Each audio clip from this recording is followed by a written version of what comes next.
You're listening to the Hour of the Time. I'm William Cooper. And I'm Carolyn Nelson. The regularly scheduled program that was to be aired tonight, a rerun of Mystery Babylon number 29, will not be heard tonight, for we are bringing you a special presentation. Ladies and gentlemen, and I suggest you get pen and paper by your side, as usual. Remember, you dare not listen to the Hour of the Time ever without a pad of paper and a pencil or pen.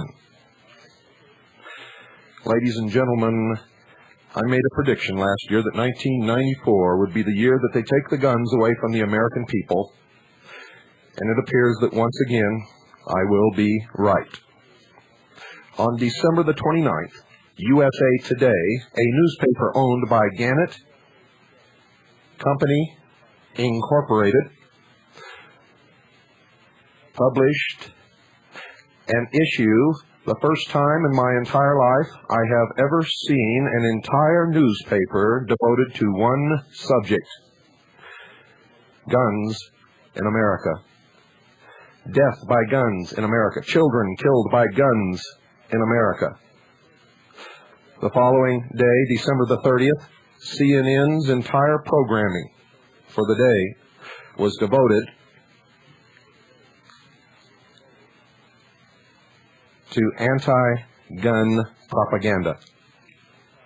Tonight, on CNN, they ran a special report on the highlights of the year 1993. And guess what? Apparently nothing good happened in 1993. Everything was gun-oriented. Wars, murders, violence. Nothing, not one single thing good that happened was presented to the public. And every conflict in the world was blamed upon religion. Ladies and gentlemen, this is going to be a critical year. We must be on our guard. We must succeed in waking the sheeple. And we must weed out the traitors from our institutions, our city governments, our county governments, our police departments, our national government, the military. We must succeed in routing out the secret societies from every one of our communities. We must reduce the Masonic lodges to rubble. We must do this, or we will be slaves in the New World Order. And anyone who is not of what they call the new sixth root race of Germanic and Anglo heritage, you will be exterminated. It made no secret of this, ladies and gentlemen. Tonight in the special presentation on CNN, in their coverage of the Waco Massacre, they made the statement that David Koresh declared that he was the Messiah, resulting in the deaths of over 86 men, women, and children, and 4 government agents in the apocalypse that followed. Stay tuned. We have a very special guest with a very special message. Don't go away. I'll be right back.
Linda Thompson, welcome once again to the Hour of the Time. Thank you for asking me, Bill.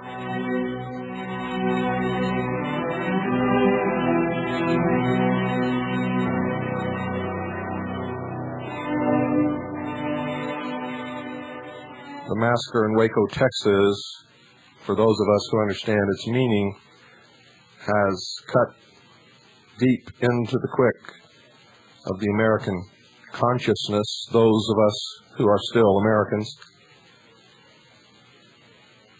There is a campaign now to direct attention away from the trial, which begins on January the 10th, of the surviving Branch Davidians who have been charged with conspiracy to murder federal officers, by discrediting you and the tremendous work that you've done to try to bring the attention of the sheeple to what's really happening. Fill us in, Linda. Well, I'm seeing an attack. It's an orchestrated attack from almost invariably has its roots in the same source, Boegrites and people affiliated with Boegrites, for no apparently good reason other than to cause confusion and to try to provide the government with an excuse to explain how these children were killed in Waco. One of the things that was very important in my first tape, and I didn't realize how important it was at the time, was the scene that shows the underground bunker smoking. I got more reaction from the government operatives, and now I know who a lot of them are, as do your listeners, but they began immediately to attack me on that point, this underground bunker smoking, and the part where the narrator says that many people lost their lives there. Well, I found out why this particular point was so sensitive with them, because they had put out disinformation claiming that when the inspectors checked in the underground bunker, the air was fresh and clean, and that there were only 6 bodies in there, and they were all people that had been killed the first day. Why would anyone believe them when everything they said from day one on February the 28th all the way through the 51 days was a lie?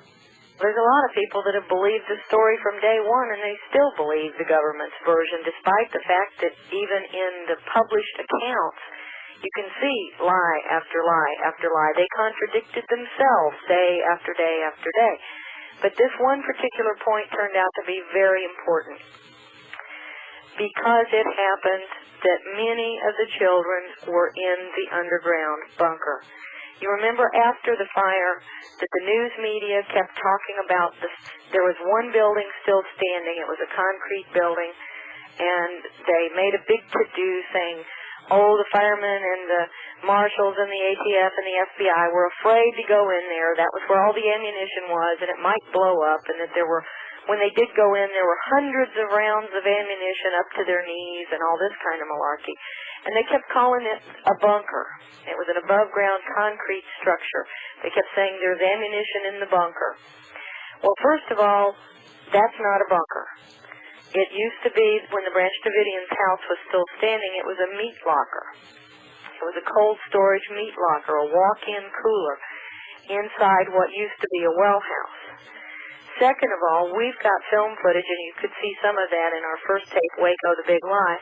Immediately after the fire, there's FBI agents walking around in the ruins as they're still smoking at 5 o'clock that evening.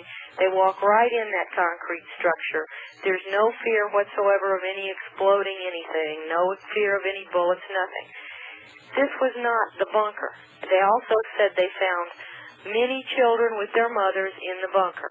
And the news media led us to believe they were talking about this above-ground concrete structure. And that was an intentional deception. What they didn't want any of us to find out was when the coroner said that a lot of the children were found in the bunker, he meant the bunker, the real one, the one underground, the tunnel, the one that's shown in my videotape, smoking early in the morning. Now, we did have the time wrong. I thought it was 6 in the morning, but we finally got footage and documented the precise time was 10 minutes to 9. And the time that the tank hit the front end of the building and collapsed it onto the trap door was right after that, within 2 minutes. So anyone that was in that underground bunker was trapped underground immediately. They were gassed under there. Agents kept getting in and out of their tanks, shooting gas, They had portable flamethrowers. We found pictures of agents with portable flame-throwing backpacks. And they were in and out of these tanks. You can see the smoke coming out of that underground bunker. And afterwards, as the place is burning down, if you watch the film footage, you can see tanks rolling back and forth across this one particular spot. And what they were doing was collapsing the underground bunker in on top of these people. The coroner from Tarrant County, his name was Rodney Crow, went on the Maury Povich show, and to his great credit, finally spoke the truth. He blasted the media that said the children, when he had reported that the children died of blunt trauma, the media had said the Branch Davidians beat their children to death. He blasted them and said that was an outright lie, that when he had said they died from blunt force trauma, they died when the concrete crushed in on them and killed them. The tanks rolled over those children, crushed the concrete in, and killed them. And that's what the government didn't want any of us to know, and that was what they were covering up when they buried the whole place. I remember the coroner making that statement on the Maury Povich show, and he did say exactly what you have just related. This is why the McNulty tape, the one we talked about earlier tonight, was put out. They put that out before people made the connection. But because of my tape, because of the scene that shows that bunker flaming and smoking underground, they didn't want people to figure out. You'll notice that all during the siege, they never mentioned the underground bunkers. They kept talking about the concrete structure above ground and calling it a bunker. They kept directing everyone's attention away from it. I found out that most people did not know the bunkers were underground out in the yard, that people in there would have been safe. Most people still don't know unless they've seen your video. And that's what the government, they freaked out about that. They literally did. They had spasms about that part of my tape, and I didn't know why until I heard that coroner speak out, and what he basically confirmed was that I was right, that all those people had been in the bunker, were killed in the bunker. They were crushed by concrete, mothers holding their babies. And the McNulty tape came out to give the government an alternative excuse. The whole tape is a fabrication to try to claim that the gymnasium collapsed and crushed these children. And in fact, it did not. You know, and first of all, the gymnasium didn't collapse. Second of all, well, one part of it did. A roof part did, but it wasn't enough to kill anybody. It fell. Well, the truth is it just drooped, really. It drooped. Yeah. The whole gymnasium is still standing long into the fire. It's one of the last things to catch on fire. And we have plenty of film footage to prove that. He has these photographs that he calls forward-looking radar pictures. They aren't forward-looking radar at all. They're handheld thermal imaging pictures. And he's put a time on them at 11:59, which would be before the fire, claiming that the gymnasium collapsed before the fire. But if you look at those pictures, there are at least 6 buildings completely obliterated. They're missing in the picture. They're gone. That picture could only have been taken after the propane tank exploded and blew them up. Now, McNulty has been lying to the public, in fact. He has claimed that he is a professional investigator. In fact, he's an insurance salesman, isn't he? That's right. And then this number that he gives out for his organization, it turns out it's like one of those sex phone lines. It's a 900 number that if you call that number, you're going to be paying $4 a minute for it. And when he made this tape, the tape is a fabrication, ladies and gentlemen. It has been falsified and heavily tampered with and manipulated. And he sent out a press release about this tape, discrediting or attempting to discredit Linda Thompson. And I tell you, the truth always wins out. He will not succeed, for it is he who will be discredited ultimately. You mark my word. And it begins tonight, ladies and gentlemen. His organization, in fact, does not really exist. He misrepresented himself to the press by sending out on a letterhead a misleading letterhead, making the press believe that he was a representative of the government of California under the title of California Organization for Public Safety. And there's a picture of the Capitol building in his letterhead. He made the tape available only to the media, because the media, of course, will jump at the chance to discredit Linda Thompson, will not analyze the tape.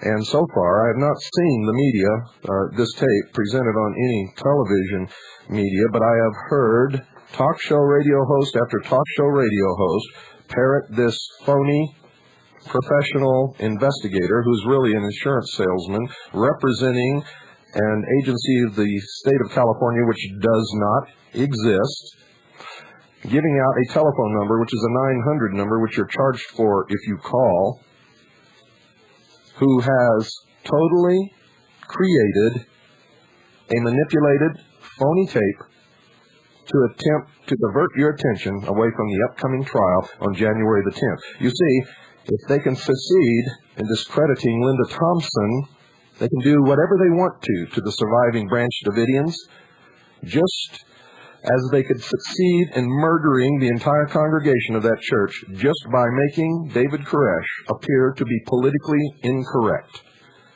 Is this right, Linda? That's absolutely right. And one of the reasons I've been away for a while and not talking out publicly a lot in the last couple of weeks, I've been working on two tapes. One is Waco 2, and we can't get it done before the trial. The studio time has just absolutely killed us because of the holidays. So we decided to make the music video and get it done because we could get it done quickly, and it will tear your heart out. But it has two crucial pieces of information in it that the government does not want out, did not want to come out before the trial, that has not come out yet.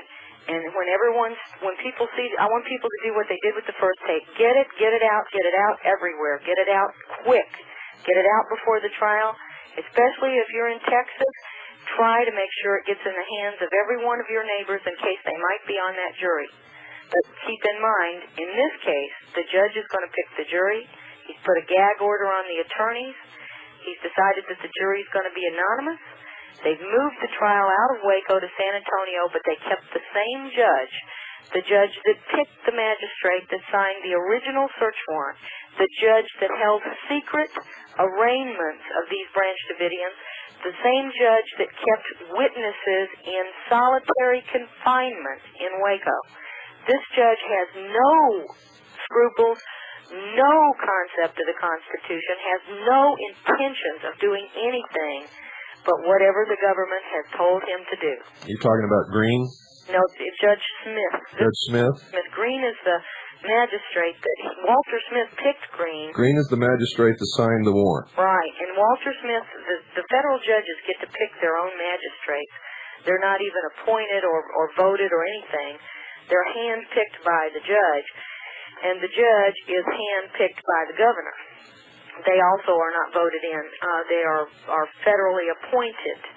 And, you know, in this case, Ann Richards is the governor of Texas, and she's the one who didn't know enough about the Constitution to know that she could order those federal agents out of Texas anytime she wanted to. In reply to letters to her, she responded that she had no control over it. It was in the hands of the federal government. Well, she would like everybody to believe that, but I happen to know that Ann Richards is an old-time, very astute politician, and she knows exactly what she can do and what she can't. She uses it as an excuse. Ignorance of the law is no excuse, and she's not ignorant to begin with. I can assure you of that. But the sheeple will believe whatever she says. Well, I'll tell you, it doesn't seem like you've got sheeple for listeners, Bill, because this evening the service that was handling our calls for the tape called me to tell me that not one single person wanted to use a credit card. Isn't that marvelous? Yes, it is. It is marvelous. I was so thrilled to hear that. It was just marvelous. There were people that even screamed at them about credit cards, and didn't they want to know how bad they were and why you shouldn't use them. And it was wonderful. It was truly wonderful. Not a single call wanted to use a credit card. Yeah. Whenever anybody uses credit or takes out a loan on anything, they are contributing to the destruction of the United States of America. Well, I thought that was a very, very telling point about how successful you've been in educating people and how well informed the people that listen to your show are. That's never happened before. Well, stick around, especially in this time slot. The earlier time slot is a new audience for the Hour of the Time, but this time slot is the audience that's been with me since the beginning, and there are not many people in this audience in this time slot. In the earlier time, at 6 p.m. Mountain Time, which is 8 p.m. your time, most of the audience at the present time, unfortunately, are sheeple. Well, I was really thrilled to hear that. I was thrilled to hear it, and it just shows that, yes, we are making progress. One person like you who's courageous and gets out there and tells it like it is and tells the truth and gets it out to the people does make a difference. And I'm glad you do. Well, thank you, Linda, and I'm certainly glad that you do what you do.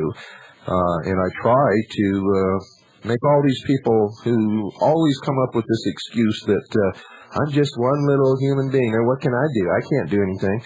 Well, so am I, and so are you, and so is anybody else who's ever made a difference. Jesus Christ was just one lonely, helpless human being who overcame more than most people will ever have to overcome in their life. I'll tell you, in this battle, we're not unarmed. As soon as you realize who the real power on this planet is, who the real power is, and you turn your trust and faith to that power, you have the same power. We all do. We have the power behind us to beat this thing, to beat these people. They're evil, they're corrupt, but they're stupid, and they're deceitful, and they trip over their own lies, and they trip over their own deceit. And they're like any other bully. They're chickens. That's right. You smack them in the mouth as hard as you can, and they turn tail and run. The most telling part of that was when they were harassing us with those helicopters early into this thing. And I came on your show, and I went on a couple of other shows, and I said, if those unmarked black helicopters fly over my house again at 50 feet and endanger my children and my property, I'm going to shoot them down. Yes, I remember that. Well, they quit. Good. Started flying over the office, but they haven't come over my house again. Good. So, that to me was very telling. And the second encounter I had like that was when they came down close to me in my car, and there was a guy in the back of the helicopter with a rifle out. I said, well, I figured if he was going to shoot me, I got my gun out, I figured he could go too. And they took off. They flew up. Now, that tells you two things. Number one, they were not acting legally, because if they were, they would have arrested me or shot me. Two, they're easily intimidated. They aren't used to having people stand up to them. They've never had anybody stand up to them. And I'm getting tired of hearing, we've got a BBS like you do, and we answer people's responses and mail and so forth, and we've been discussing some of the laws. Well, one issue came up the other day, and this is maybe a bad example, but maybe not. A fellow who did have a prior felony record had a gun in his car. He was driving down the road.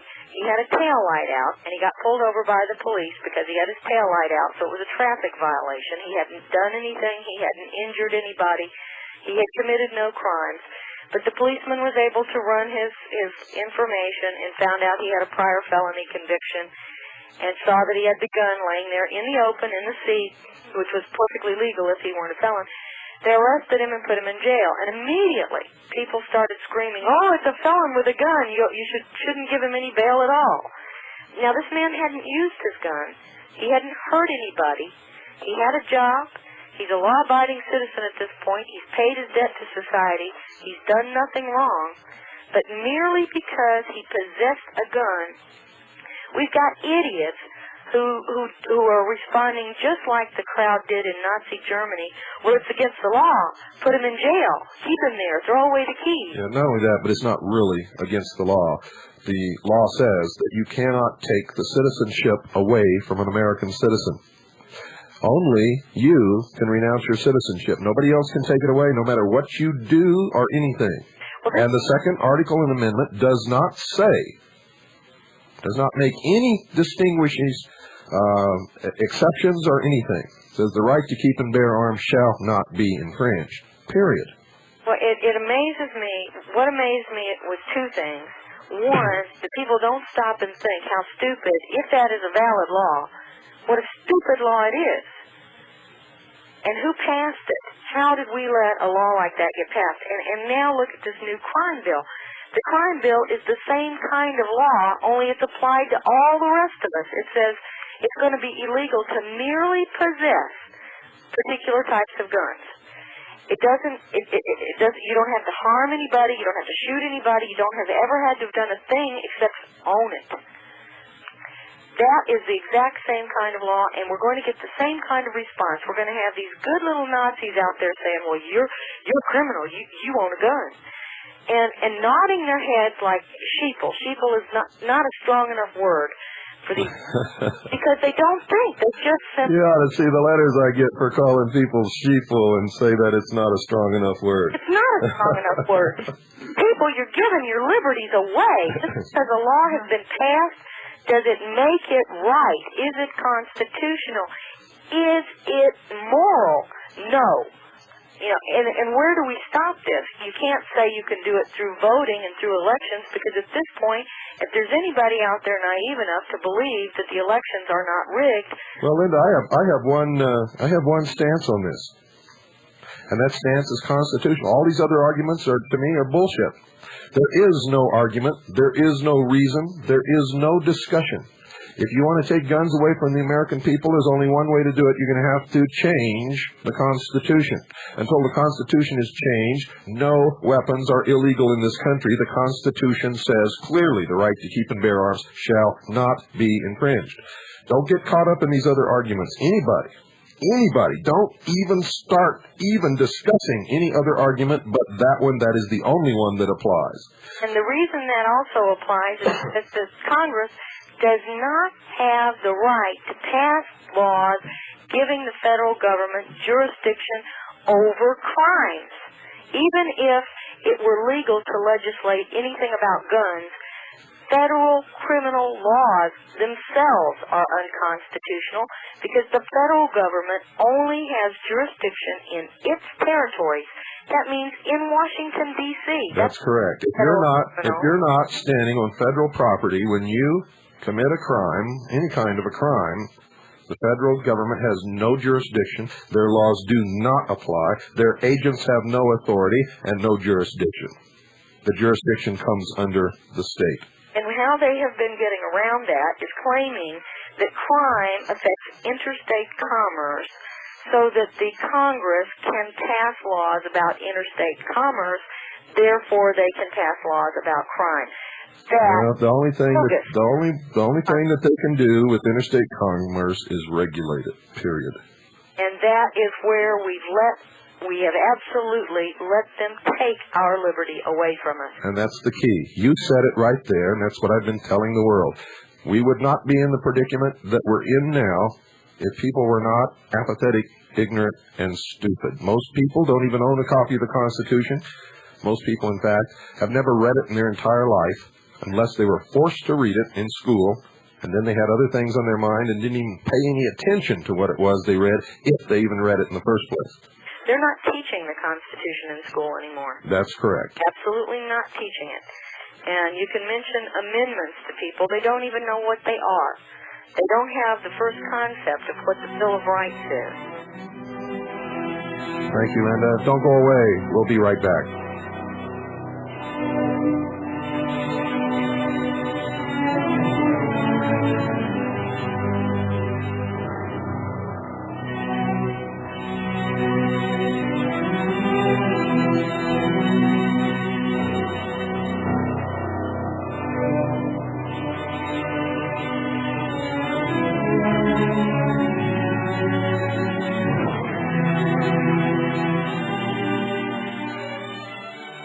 Ladies and gentlemen, the hour of the time is brought to you by Swiss America Trading. Swiss America Trading has backed this program through thick and thin. They've stuck with us when anyone else would have just let go. And I back them 100% with my personal word of honor. I tell you that they are an honest company who will never cheat you, will never steal from you. If you are concerned about your financial future, if you want to make sure that you take the necessary steps to protect what you have spent most of your life gathering for the security and safety and well-being and shelter for your family. And call Swiss America Trading. Thank them for sponsoring the Hour of the Time. Mention my name, William Cooper, and ask them for all the newsletters and information that you're entitled to as a listener to the Hour of the Time. Craig Smith, the president of Swiss America Trading, believes in the message of this program. He's a good, honest Christian American. He lives by a strict moral code. I have seen him bend over backwards to make people happy. I have seen him do things that he should not have done, because where most people would accuse a company of being dishonest, many of you out there are dishonest, and I've seen you take advantage of his good nature on many more than one occasion.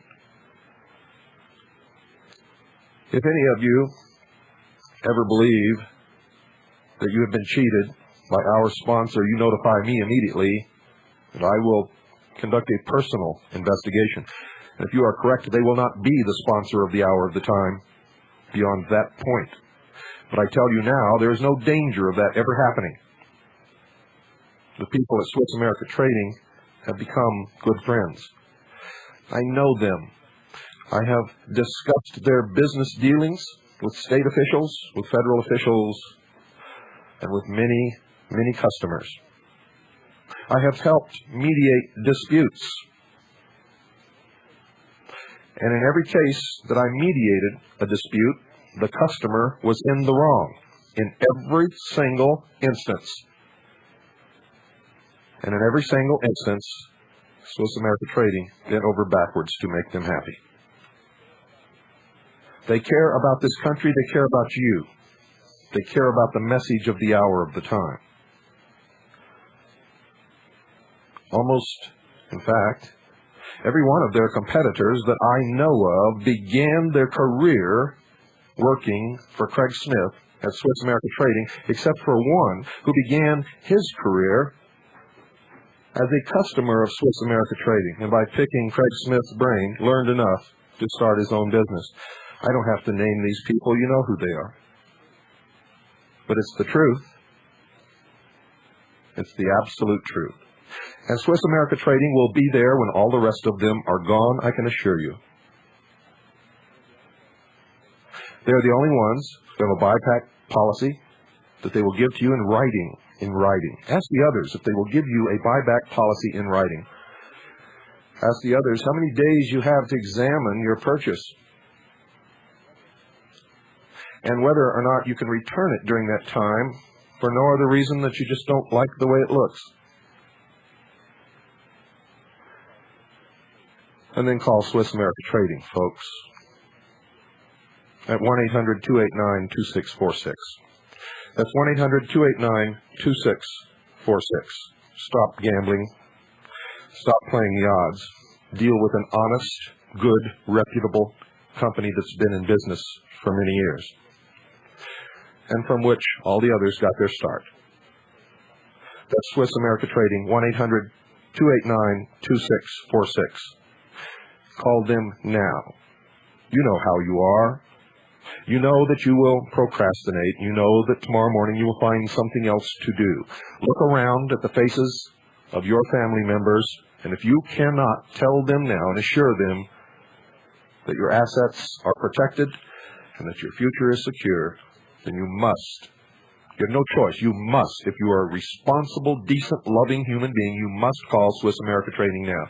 1-800-289-2646. That's 1-800-289-2646.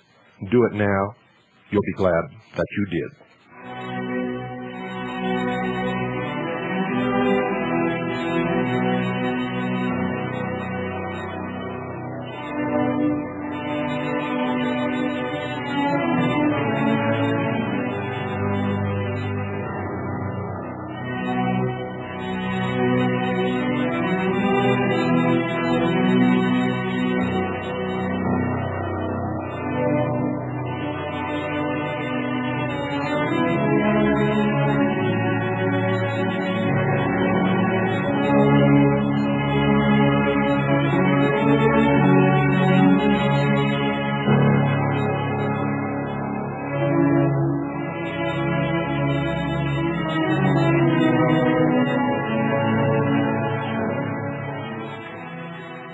Whether we like it or not, dear listeners, great change is coming. The world is in a state of great change. There's nothing we can ever do to stop change, but we can direct the change for the better or for the worse, or we can remain stupid, ignorant, and apathetic and let those who are in control direct it where they wish. Linda has done an awful lot to educate you, to help try and save the Constitution, the penultimate of human achievement, the first time in history when this country was created that man or woman ever existed on this earth free. And she is under attack by people who set out to destroy her with no other reason than to destroy her and to direct your attention away from the coming trial beginning on January the 10th, which in effect is a secret trial. The press has been barred. The jury will be selected by the judge, and the identity of the jury will be kept secret, which means we will not even really know if there really is a jury. The attorneys and the prosecution have been gagged. Not too long ago, if we heard that scenario, we would have condemned the Soviet Union.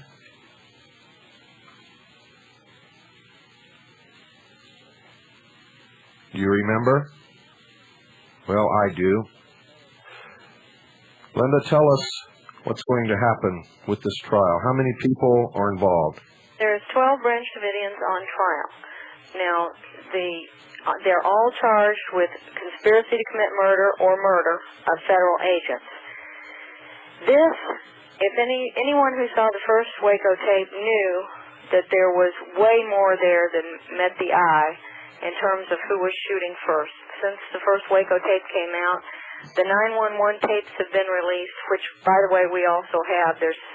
We have all 48 of them. There are 48 tapes, but the first 7 are the ones most people are interested in because that was the original call. But just the fact that the Branch Davidians called 911 when they were attacked should tell everyone that these people were not prepared for an attack. They weren't waiting for anybody. They reacted like a lot of us would. If someone broke in your front door and started shooting at you, you'd call the police. Not only that, but conspiracy, for it to be a real conspiracy, means that 2 or more Branch Davidians had to meet in secret to plan that attack to kill those officers. Is that correct? Well, they wouldn't have to meet in secret, and anymore the federal standards on conspiracy are so pitiful, it can mean nothing more than an instantaneous agreement. Well, then the definition has certainly changed since the last time I looked it up in the law. Most of the federal laws have gone that way. They've stretched the outer limits to the point of ridiculous in terms of what a law actually says versus what they say it means. But it still would have meant that they would have had to meet 2 or more of them, whether in secret or not, according to your revelation here, and they would have had to plan that attack in order to kill those federal officers. Is that correct? And formerly, they would have also had to have taken at least one step towards that plan before it could be called a conspiracy. But now it takes nothing more than for them to simply allege that they had some kind of plan instantly beforehand. For instance, you could make that allegation about anyone. You mean if somebody attacked my home, and I grabbed a gun and said, "That man is killing my family, I'm going to shoot him," I would be guilty of conspiracy to murder a federal officer? If you said it to another person and you both agreed that you were going to defend, yes. Well, hell, they might as well try me now, because if they ever attack my house and shoot bullets into my home, threatening my family, I will kill just as many of them as I can. Well, that's the scenario So I'm telling it to the whole world, so I guess that makes me guilty of conspiracy to murder federal officers.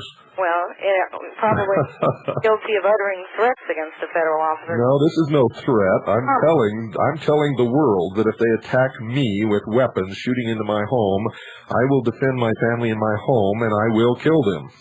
That's no threat against federal officers. That is my right under the law to defend myself. And that's what the Branch Davidians did eventually do, but initially they were fired on by helicopters overhead that fired into the roof, killed women and children. which several of the Branch Davidians have told me in interviews I've conducted with them, and which Dick DeGuerin, the attorney down there, confirmed when he said he saw the room and the ceilings that looked like Swiss cheese in the second story. So it wasn't any Branch Davidian shooting out the ceiling on the second story. It was the helicopter overhead. I also have film footage showing bullet holes in vehicles, and those bullet holes were made from straight overhead. They could not have been shot from the building because of the angle of the bullet hole. This proves that helicopter not only fired down on the Branch Davidians, but it fired down on the ATF too. And it was firing into the roof where the first three agents had gone into the building. So the helicopter may well have fired on them, as well as their own man at that window that you saw in the first tape. Since that time, we have come across more footage that shows an agent down on the ground who threw in 2 grenades and fired into the chapel twice.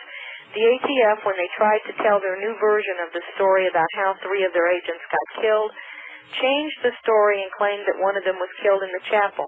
Well, that doesn't help them when they've got one of their own men standing at the chapel window throwing in 2 grenades and shooting in there, and there is no question about it in this particular piece of film, because you can very plainly see him throw the grenade. You can see the grenade. You can see him shoot in there without question. And we also have footage showing 2 agents out in the yard shooting. They're in front of the water tanks, and they're shooting back out at the reporters and their own people. They're not shooting at the house. They're shooting at their own people. We have a photograph that shows what appears to be a child out front of the house at the gate when the agents first arrived. The front door is standing open, just like David Koresh said. He said he went to the front door, he opened the door, and he said, "Wait a minute, there's women and children in here, let's talk." And he said the agents started firing on him. This picture shows that the front door was standing open. There is not a single person at any of those windows shooting at the agents, and the agents are standing there blasting away, and there's a little child in the picture. But whoever took this picture, and it was the guy with the Waco Tribune-Herald that took the picture, we got a copy of the negative, and that negative had already been tampered with. They blurred the child's face. You can see it. It's a very poorly done job. It's clearly been altered. We could not have done it because we were not the source of that negative. And they did it apparently so you couldn't tell who the kid was, but we have figured out who the child was because there were only 2 blonde kids of that age there. And what happened to this child? Who was killed. We have also found footage that shows 2 ATF agents carrying someone very small to an ambulance. They never told this to the world, did they? Just like they never told the world that they killed Sammy Weaver. They went in straight to a cover-up, straight to a cover-up, straight to a lie, just like they did in Idaho. They did the same thing in Waco. They killed children and covered it up.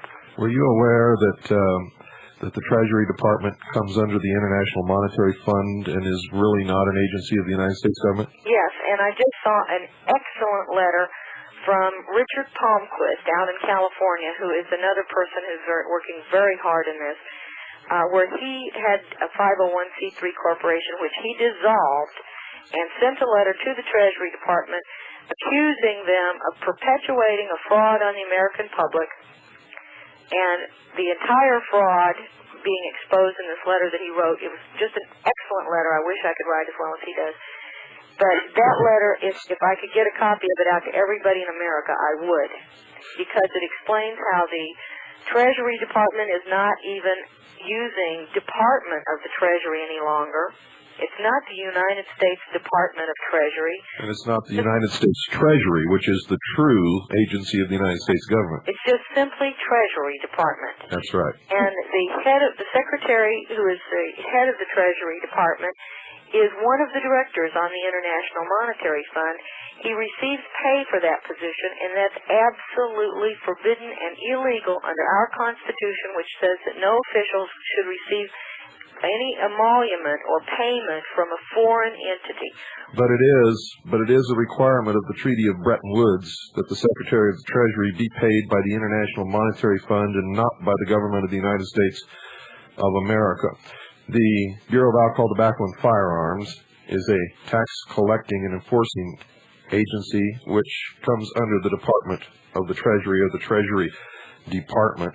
And because of that, it also is an arm of the International Monetary Fund, which is an arm of the United Nations. They do not have any requirement in their oath to swear any allegiance to the Constitution of the United States of America. Were you aware of that? Yes, because we went to look for the oath one day in the federal law books on that very point, because we wanted to prove that they had to swear an oath to uphold and defend the Constitution. They did used to have to swear that oath. That whole section of the law has been replaced and says they will swear an oath as directed by the director. That's right. And also the United States Marshal Service no longer swears allegiance to the Constitution either. Both. It's the same law covers them both. And there's no copy of the oath in the law books anymore. It simply says as directed. That's right. The United States of America is slowly and surely being dissolved and being attached to the United Nations. This began many, many years ago with the signing of the United Nations Treaty by Harry Truman, a 33rd degree Freemason, and the pushing through Congress of the UN Participation Act. The federal government's executive branch interpreted Article 6 of the Constitution as treaties supersede the Constitution.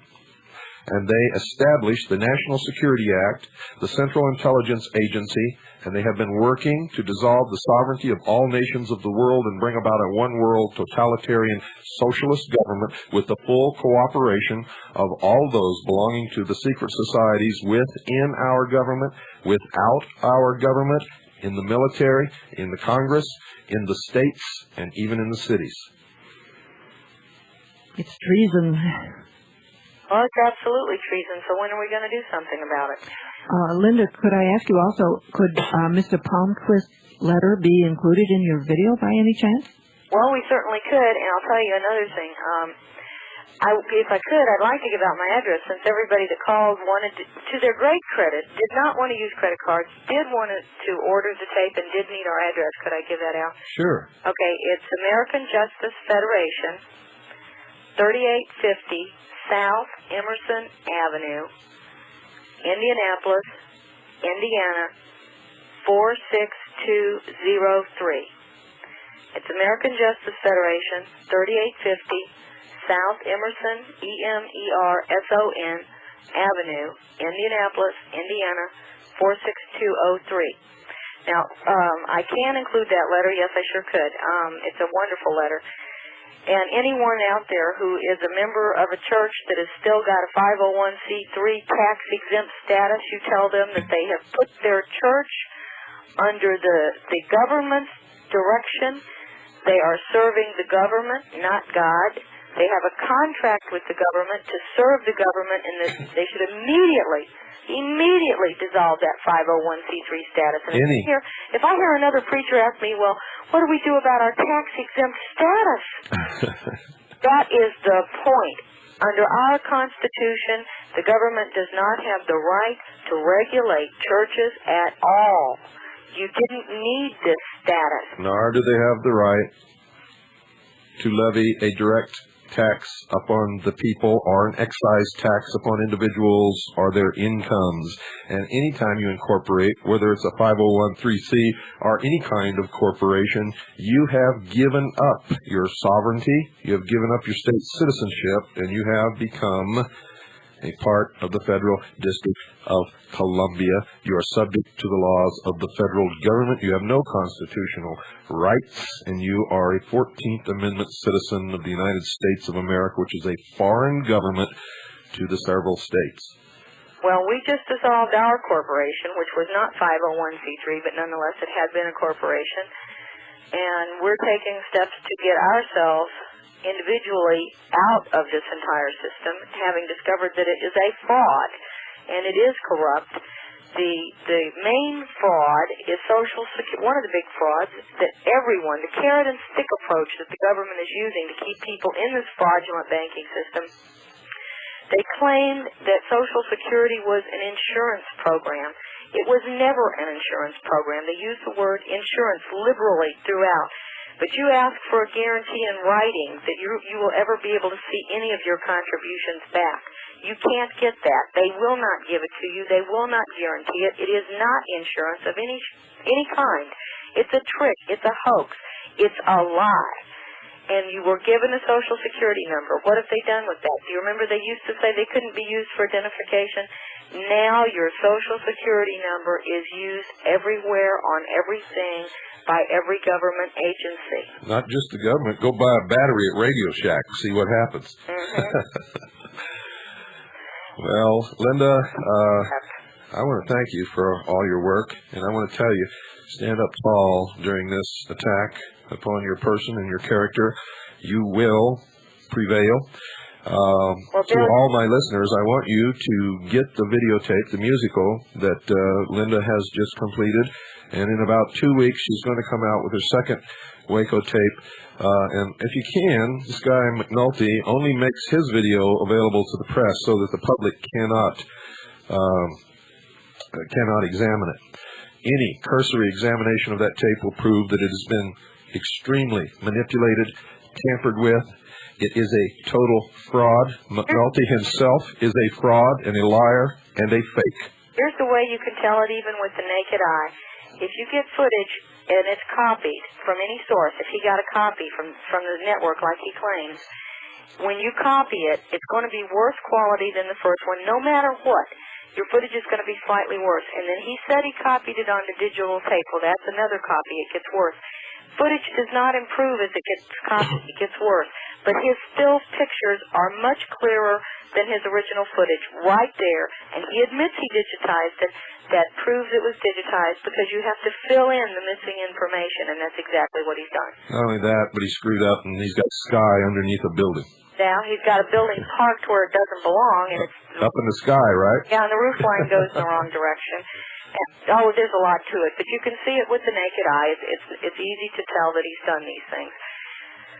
And Bill, I tell you, if there's anybody getting the truth out to America, what I have discovered in a short amount of time is who the traitors are, and that's good. If nothing else, I can tell from the people who attack me and what they say and what they do, they're all trying to help the government by what they do. They're not trying to expose lies. They're not trying to expose what's really going on. And that in itself is a service to America because we know who the traitors are, no doubt about it. And right now, Bill, you're the strongest, loudest voice of truth in this country. Well, thank you, Linda. That certainly is a wonderful endorsement, and from someone whom I respect as much as you. Well, I know the hard way who liars are, Bill. And at this point, I can say without question, I have never, ever found anything you said to be false. In fact, the opposite's true. I've been able to verify it. Things you warned me about, and I blew off a little months ago, I found them to be true. Well, I remember you got a little irked at me for some of the things I warned you about, but I knew that you would ultimately find the truth, as the truth always prevails. I've always said that. I maintain it, and I stand behind that. Well, if anybody out there thinks any of Bill's theories are off the wall, loony, nutso, whatever, let me just tell you right now, it's simply because you haven't got the information you need to know the truth, because he's right. Thank you, Linda. Thank you for being such a wonderful guest and giving us an update and clarifying some of these things that are floating around. Many people have called and asked what happened to you and what was going on and what is the truth about all these attacks upon your character. I want to wish you and your family a very happy New Year. Unfortunately, this year is not going to be happy if we don't succeed in waking the majority of the sheeple. To all of you listening, good night, and God bless you all.